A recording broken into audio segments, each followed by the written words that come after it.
You guys ready? Yeah. I'm good. All right, Please leave welcome that in. back to One True Podcast, talking Baylor and Big 12 college football. Alongside me, as always, is Johnny Sports Writer, we call him, John Werner. John, how you doing today? Great, Brice. Good to see you, Kurtis.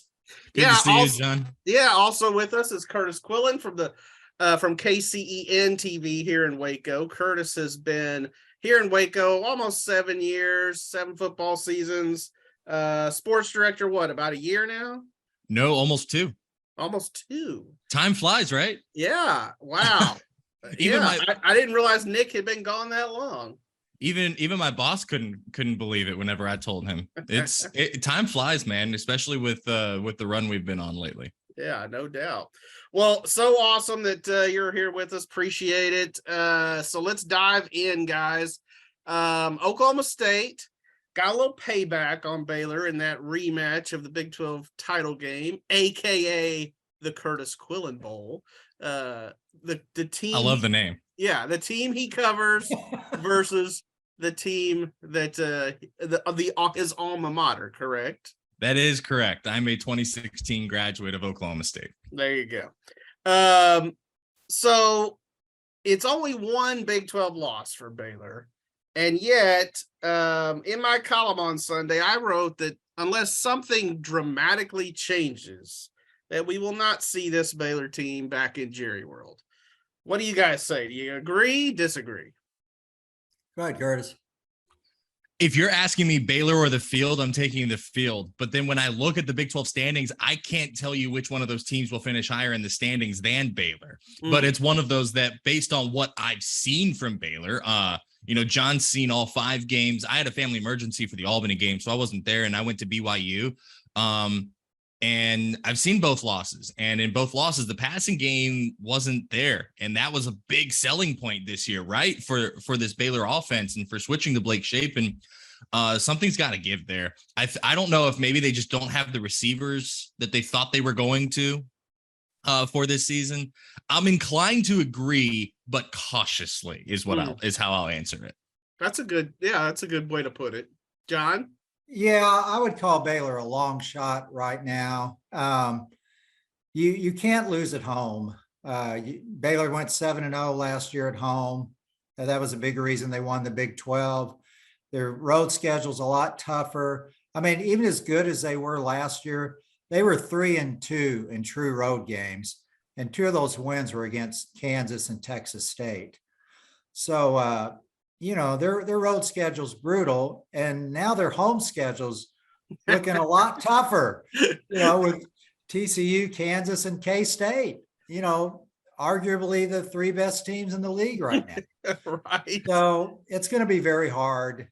But like Kurtis said, the league is very balanced, and there doesn't seem to be a real doormat this year. And I think, I wouldn't be surprised that the teams that get there at least have 2 losses, and perhaps one might have 3. Yeah. So you look at Go ahead. I was going to say, you look at the Big 12 standings and you start looking, okay, how many of these teams are built pretty similarly to Baylor? How many of them are built a little more closely to Oklahoma State? I'm shocked at how balanced Oklahoma State is this year, given how much they lost on defense, not just their all-world defensive coordinator, but guys like Malcolm Rodriguez, who are shining for the Detroit Lions right now. And then you look at TCU. Would you guys say TCU 4-0 is 4-0? You don't ask how, you ask how many, and they've had more points than their opponent in every single game. It doesn't matter. Oklahoma. And a lot more than Oklahoma, and a lot more than Colorado. And Colorado might be the worst team in the Power 5 this year. But is TCU similar to 2019 Baylor? Is this just a really good team that until the Oklahoma game was just very untested? It's a good question. It's a very good question. And if they are, then maybe TCU is going to stay in that top 3 and going to be something to reckon with on November 19th. Yeah, it'll be interesting for sure. I mean, the way I described the Big 12 in my column was cannibalistic. Yeah. This is your parental advisory if you're grossed out by things. But yeah, they're gonna eat up on each other this year, beat up on each other. I mean, it's just I can't remember. We had John. We had some friends from the Tulsa World on last week, and Garen Emig said that that he can't remember a year where 1 through 10 it's this close in the Big 12, and I agree. Yeah. So obviously, back to Baylor, 3-2 with losses to BYU and Oklahoma State.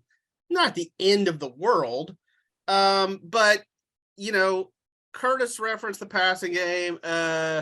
What to you guys has been the most surprising, or let's say disappointing element of this not so torrid start for Baylor? John, you go ahead, because I have a lot going through my head at the Well, moment. yeah, I actually wrote about it for a column today. I don't think the player leadership's there. I think Dylan Doyle's a really good leader. A guy like Brice Jackson's a good leader. But man, you compare it to last year, and it's not even close. I mean, Terrell Bernard, Jalen Petrie, even guys on offense, Abram Smith, Treston Ebner. And I thought Gary Bohannon was just a natural leader, just an outgoing, confident guy. And I think a big reason for that, a lot of playmakers are younger guys right now. And often those guys are the leaders, are really the best leaders on the team, because they handle the ball the most, or they make the most tackles. So I think player leadership is lacking compared to last year. It's fair. Kurtis? I'm inclined to go with the offense. The defense to me has been as good as it was last year. I think that you look at the Oklahoma State game and you have to take it with a grain of salt, because Oklahoma State's notorious for having one of the most explosive offenses in the Big 12, even since changing offensive coordinators in the past few years.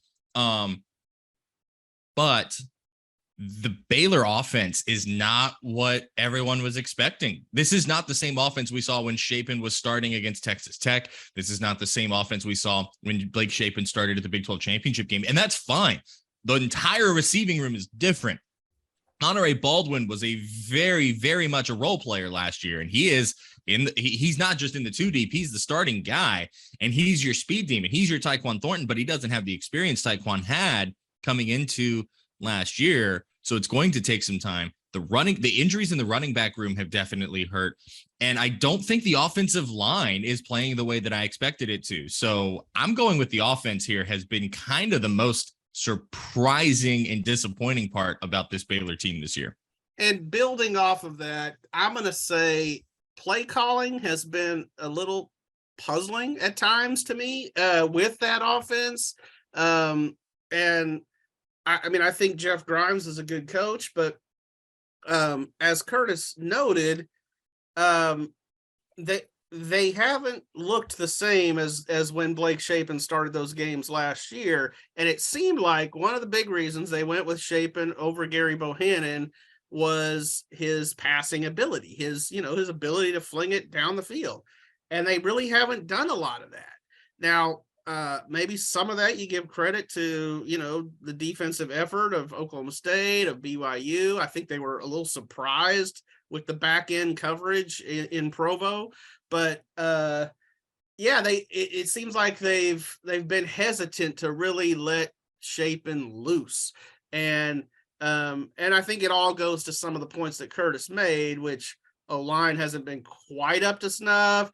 You're looking for a stud receiver to emerge. Now, I think Monterey Baldwin is really good and a guy that they need to get the ball more. But I'm not sure right now he has the complementary guys where he can be the number one. And some of those guys take some of the attention off of him. So, I think all of those points that you guys made are good. So let's look at Baylor's on a bye. The game of the week in the Big 12, maybe all of college football, is in Lawrence, Kansas. Can you believe this? I've been calling for it, man. I'm so happy. It's cool. Number 17 TCU travels to number 19 Kansas in a battle of undefeateds, just like we all predicted at the start of the year. What a world. Yeah, I know. So College game day is headed to Lawrence for the very first time ever. And Lance Leipold's name, of course, is popping up at every coaching rumor out there. And that probably will continue. But TCU, which Kurtis talked about, they've been impressive too. So my question is this: which of these two coaches, Leipold, Sonny Dykes, has the inside track on Big 12 Coach of the Year? And does your answer to that question reflect who you're picking in this game? What do you say? I'm going to go with Leipold, just because he's at Kansas. You know, they've got a horrible history of football. Nobody saw this coming. Oh, no. No one. No. Yeah, and I kind of like TCU to win this game. Okay. I mean, what they did at Oklahoma last week is pretty darn impressive. Yeah. But even if Kansas loses, I still like Leipold as a favorite, just because what he's doing at Kansas. Right. If they, I don't think any of us really expect Kansas to be in Jerryworld, but if they win 7-8 games, I mean, to me, that's still a remarkable season at Kansas. Kurtis, what do you say? If Leipold gets to that 6th win this season, he's got my vote the next day for Big 12 Coach of the Year. Yeah. Because you're talking about a team whose only win last year in the Big 12 went 2-10 last year when he got hired in May, and they somehow beat Texas, although everybody beat Texas last year. Look, what he's doing at Kansas is remarkable. Kansas is ranked in football, undefeated 6 weeks into the season, and we're still talking about football. Yeah. And so I'm with John on this one. I think TCU wins the game because Kansas has not faced an offense quite like this. But, man, what a game this could be, because that defense has been so good so far this year. To take an Iowa State team that kind of gave Baylor fits at certain points in the game, not for the full 60 minutes, and hold them to 2 for 4 in the red zone.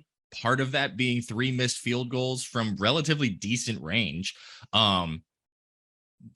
This is a really good Kansas team, man. That defense is good. Jalen Daniels, lightning in a bottle, and they found a way to win last week against Iowa State with Daniels being bottled up. But again, I go back to, this is hands down the most explosive offense that Kansas has seen this year. I think it gets Kansas this week, but if they win one more game, Leipold's got my vote the next day for Big 12 Coach of the Year. And that's taking nothing away from Sonny Dykes or Chris Kleiman or Mike Gundy, all of whom, to me, if K-State, if TCU is in the Big 12 championship game, I mean, Sonny Dykes is going to get some consideration for that award. Oh, 100%. Yeah, but you're talking about first year. But that all that said, I'm with you guys. Kansas is the story of the season in the Big 12, as far as I'm concerned. And I say they get there. I say they get that one more win that they need to get to bowl game. Everything beyond that is gravy. I mean, so we'll see.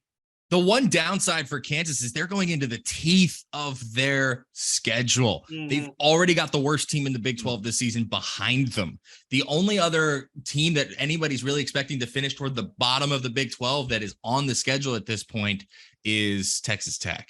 So This is going to be a rough stretch for the Jayhawks. No doubt.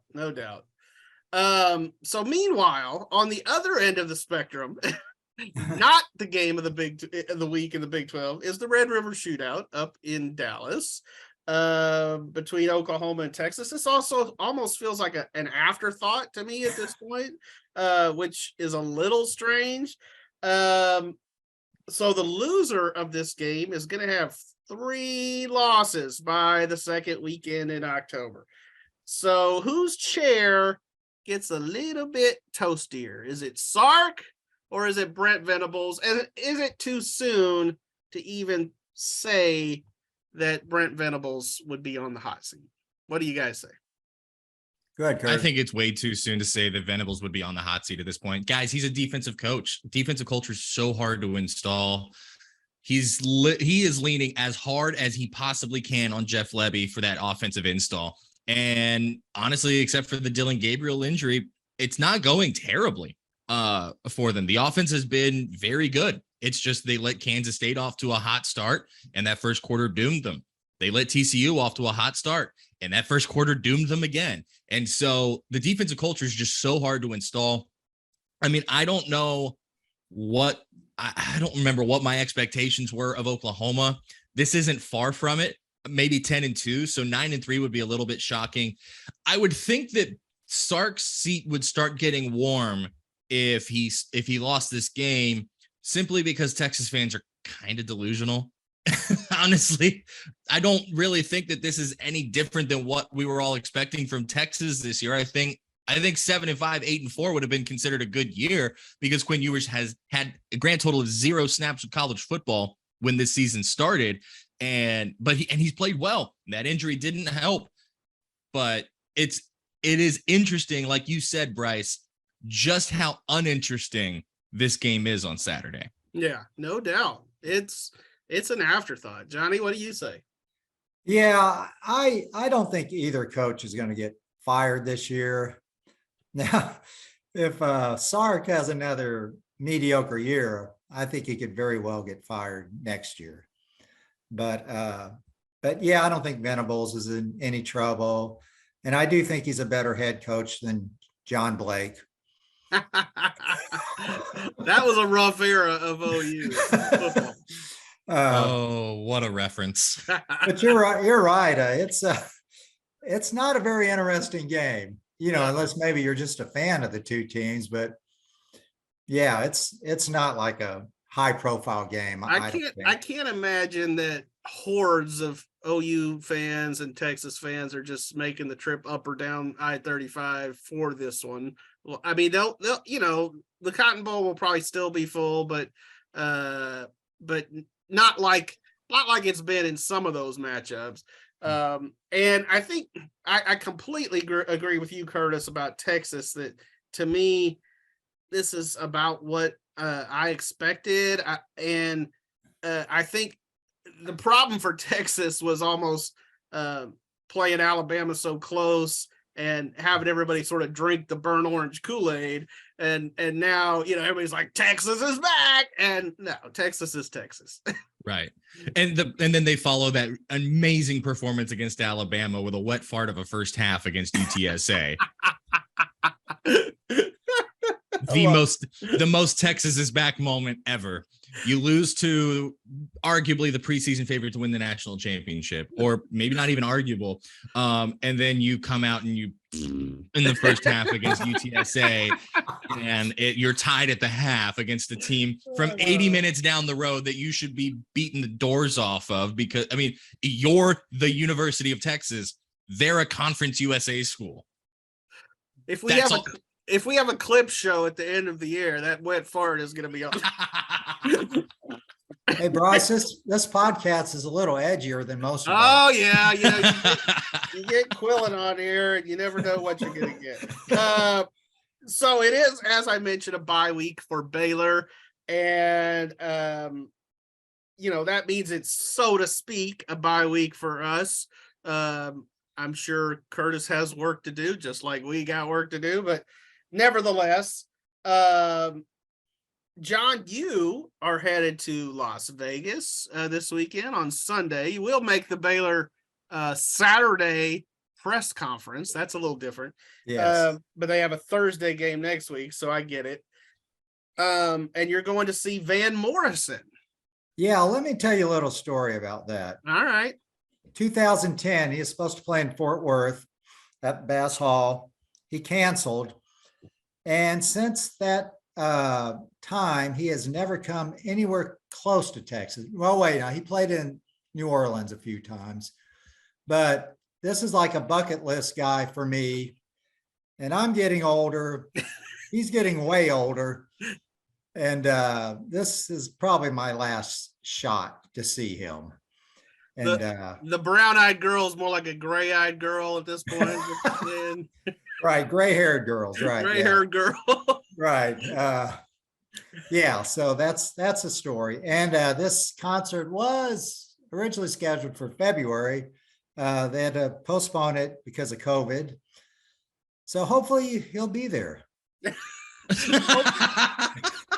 Hopefully so. If not, I Yeah. guess you and Karen will enjoy a couple days in Vegas.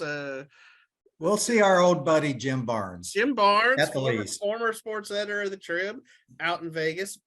So I am seriously considering going to the Heart of Texas Fair on Saturday night. Midland, which is a up and coming country band I like. They're playing there. Brice, I think he's arrived. I don't think he's up and coming anymore. Okay. All right. So Kurtis, do you have any big bye week plans? And for each of you, what's just kind of your favorite way to spend an off day, whatever that is? So my big bye week plans are working on house renovations. You two know, because I mean, I spend more time with the two of you than I do my own family covering sports. It's just the reality of the life we live. I bought a house a few years back. It was a flip house. My parents were telling me, like, look, if you buy the house, pay the mortgage and live in it, we'll help you fix it up. And then we'll split the profits whenever it comes time to sell. Well, I'm newly married, almost 4 months without screwing it up yet. And we would like to start our next chapter in a house we both picked, because she very much did not pick this house. And so my parents are ready to get their money out of it. I'm ready to move on.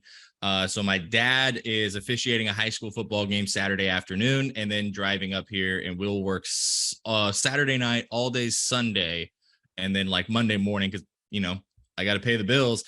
But that's my big bye week plans, is getting on a ladder and redo and trying to finish this house. So close to being done and able to list it. So, but that would not be your dream off. It would not. My dream day off does not involve ladders whatsoever. Honestly, and I got to do this a little bit before the Oklahoma State game on Saturday, and I loved it. But I kind of just like to make dinner. I became a little bit of a foodie during COVID because I got stuck at home and didn't want to keep driving to restaurants every freaking meal. And so I like to just cook dinner, hang out with my wife, and, have a couple drinks and just sit at the table, talk. John can probably relate, but my wife's an elementary school teacher. I'm asleep when she leaves for work in the morning. She's asleep when I get home from work at night. And so I just like to spend some time with her and my family. Haven't seen my brother since July. So I would love, if I wasn't working on this house, I might be making a trip to an airport to go see my brother. He started medical school in July out in New Mexico. Cool. Awesome. Cool. What's like the go-to Kurtis Quillin meal that you can cook? Oh, I'm a steak snob. Okay. I'm one of those guys. I can't pay for a steak because I feel like I can do it better at home. My parents got me a sous vide for Christmas. Like, I take my steak very seriously at home. Nice. I think John and I may be fishing for an invitation for a steak dinner by Kurtis. Medium rare, Kurtis. Oh, it doesn't go above medium rare. Oh, great. That's the end of my spectrum of temperature on those things. Nice. Johnny, what do you say? If you had a day off, what do you do?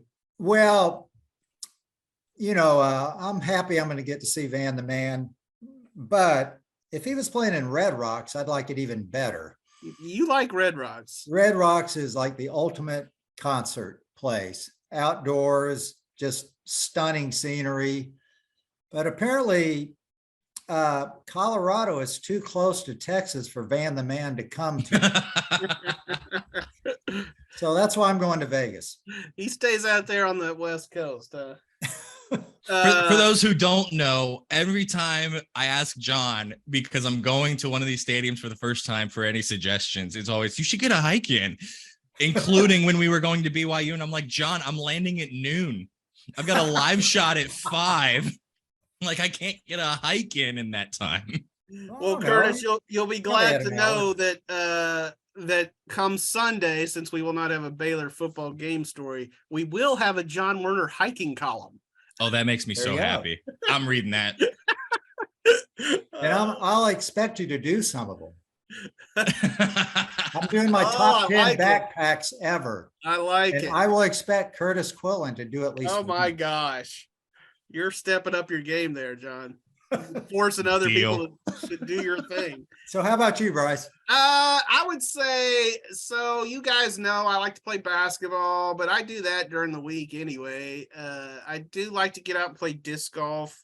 My son got me into disc golf, and then he left me behind. Like, when I say he left me behind, not that he got so much better, he just stopped playing and I kept playing.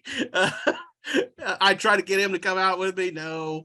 So I do like to get out and play disc golf, or I like to go to concerts or travel and do things too, see family, as Kurtis said. That's fun. Or sometimes it's nice to just sit on the couch and watch football and complain about my fantasy football team, just like we all do. So yeah, Makes for a fun Sunday. yeah. And I'm not being sarcastic. No, I know it would make for a better Sunday if your team actually won. I mean, I'm struggling right now, but that's a whole. Hey, Kurtis, could I ask you maybe to come back this year on a podcast and use the whole 30 minutes to explain what defensive blocking below the waist is, since you're an official? I'm still not quite clear on that. Yeah, I'm still not quite clear on it either. I gotta get my dad to show me his rule book this weekend, because I'm so confused. I'd never seen that called before this season, and it's running rampant over college football. I know they changed the rule, but I don't know I don't remember what the change was necessarily. I just know it's led to a lot more flags and a lot more. Wait, it's going that way? Right, Yeah. I'm baffled. Well, John, before Big 12 Media Days each year, they have a nice, long, boring official session. So knock yourself out. Yes, but there are reporters who spend the whole time there trying to get them to talk about horns down. So That's always the topic. That's always the topic. Horns. we could talk about rule changes. No, let's talk about horns down. We'll probably still be talking about horns down even after Texas leaves, man. All right, we're officially off the rails. Kurtis, man, thanks so much for coming on with us and making wet fart noises and all that good stuff. I appreciate you guys having me on. This was a lot of fun. Awesome. Thank you, Thanks, guys. guys. See you guys. Y'all.